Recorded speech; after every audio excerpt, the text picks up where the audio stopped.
There are 4 ways to start Quantum GIS. The first way is to look for the desktop icon. What we're looking for is Quantum GIS Desktop or QGIS Desktop. We're not interested in the browser, we're interested in the desktop. So you could double click on this and Quantum GIS would launch. Otherwise, there's 3 ways to start Quantum GIS from the Start menu.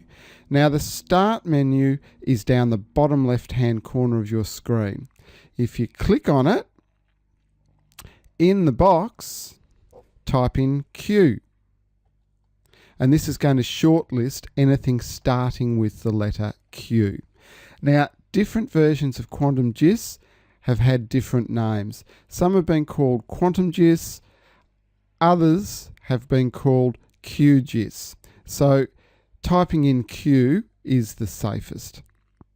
Sometimes you'll find Quantum GIS in the recently used area of this Start menu. So once again, double clicking on this icon would launch it. Otherwise, you go to the All Programs area and look for it there. Now you're not interested in all these other guys, you're only interested in the desktop. So let's click on this and it should launch. Here we go. It's launching. This can take a little while to launch. All right, so we've got the Quantum GIS desktop up.